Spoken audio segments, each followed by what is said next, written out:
me have a go. I won't be as fast as you. So take my wheels first of all. Yeah. It's not working. You sure? It's not going in, look. Try again. Now it's hot. There's no hanging about on this job. Now the coasters. Yeah. Because as the drum calls, it's shrinking, You have to feel the click. Yeah, click. making it harder to attach the parts. Greg, you forgot something. Hubcaps. In there like that. Yeah. Now I put the face on. Yes. Slide and click. Slide and click. Oh, that's Well good. done. Well done. Now get the nose. Perfect. Then you take a bag, print side up. Yeah. The bags are imported from Belgium, and they go in to catch the dust. And then And a filter. And then a filter. Yeah. And the filter that comes from China catches any dust that might escape from the bag. There we are. Well done. There we are. Well done. That's not bad, right? Great job. Thank you.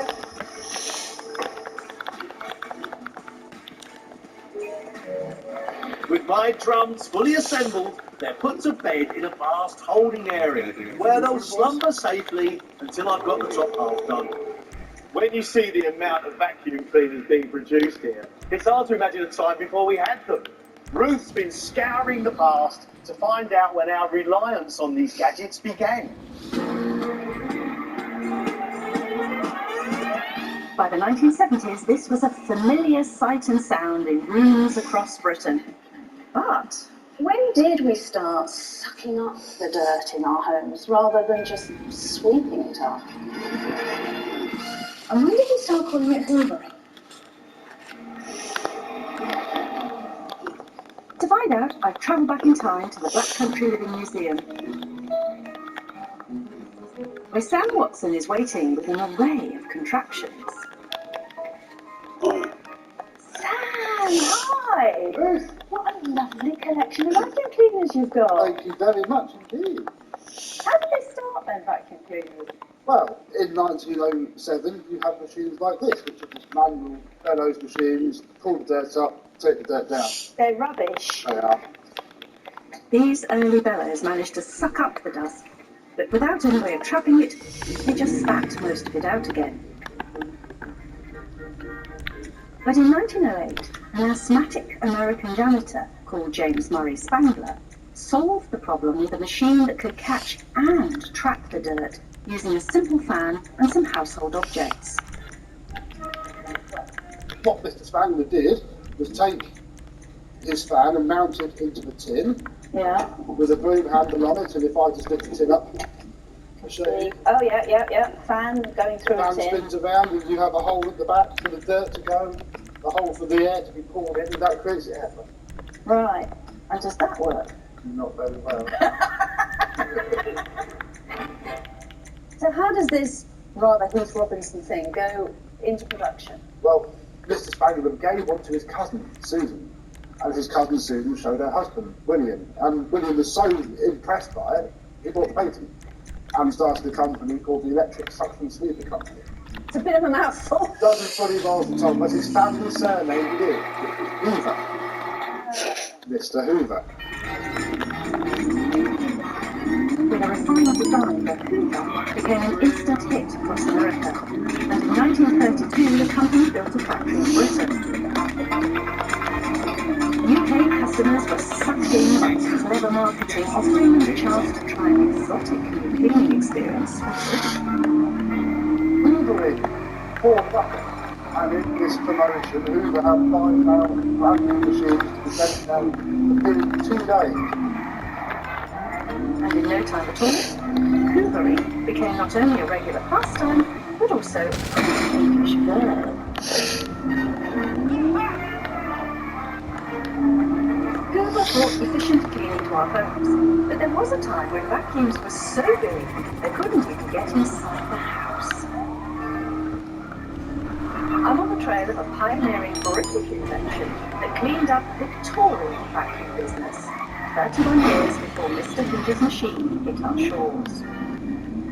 Here at Listhill Museum in Shropshire, curator Lauren Stevenson surely one they've recreated. Hello, what on earth is this huge contraption? Well, this is a reconstruction of a British vacuum cleaner that dates to 1901. 1901! It was invented by a British engineer called Hubert Cecil Booth. And it's a full-strong cart that would have pulled up outside your house, and all the hoses would have gone up through your windows and doors, and that's how you would clean your house.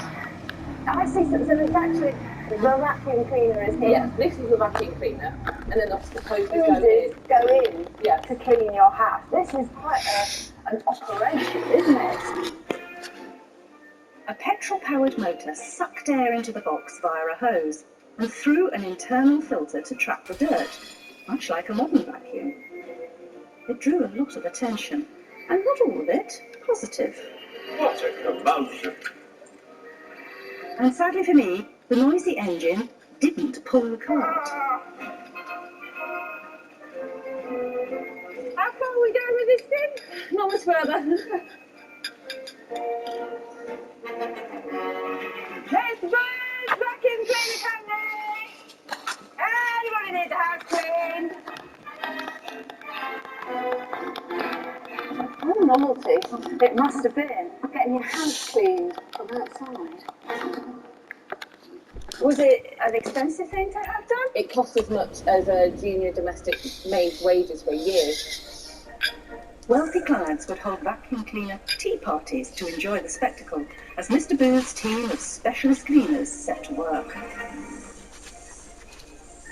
Oh, this is much better than doing your own food, really. Victorian homes were heated by coal, with plenty of soot to suck up. And where there's muck, there's brass. He was cleaning places like Buckingham Palace, Westminster Abbey, so he was really, really well known.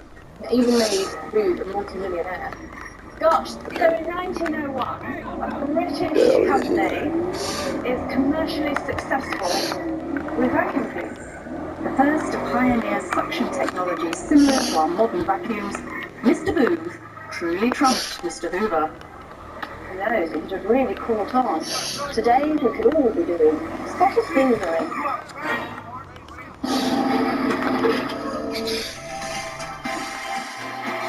Back at the factory, I'm 52 minutes into production, and my vacuum cleaner has been fitted with some wheels, casters, and a filter. The bottom half is complete, but now I need to sort out some suction, so I'm heading back to injection moulding. Stuart, I have the bottom half now, the vacuum cleaner. What about the top half? Well, you've come to a good place, Greg, because this is where the top half starts, and we call it a motor housing. The motor housing comes in two parts, moulded in adjacent machines. The motor's added further down the line, but Stuart's got one to show me how it all fits together. So, the motor sits on the top motor housing, and we take the top motor housing to come over the bottom motor housing, to close it all, and then we can make a vacuum. Yeah, I've never really understood how to make a vacuum, how a vacuum cleaner works. What makes it like suck up like that? Well, we've got a cutaway model, and that will help to show you how it might work. So in that you can see our bottom motor housing, top motor housing, and the motor and on the motor there's some fans, and it's like a hairdryer in reverse. So instead of blowing, it's sucking air out of this drum. So as the air rushes out of the drum, it creates a vacuum, and the air tries to equalise that pressure by rushing in through the hose into the bag in the filter and bringing with it the dust that's around in the air. I gotcha. That motor may be small, but it's powerful. The fan spins at 35,000 revolutions per minute, sucking in air at 90 miles an hour. That's 32 litres of dust-filled air a second. This demonstration shows a lot, but it also shows... What you need, boss? Some wheels? I can bring them round. What do I need now? Well, the next thing you need to do is to get some power to the motor. So you need some wiring and a switch. All right, thank you, sir. I'll bring it by. I'm off again in search of suction.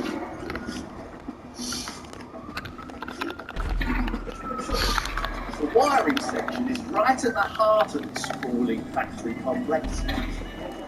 It's where all the vacuum's internal electronics are put together by the loom assembly team. And it's overseen by wiring section manager Nathan Van.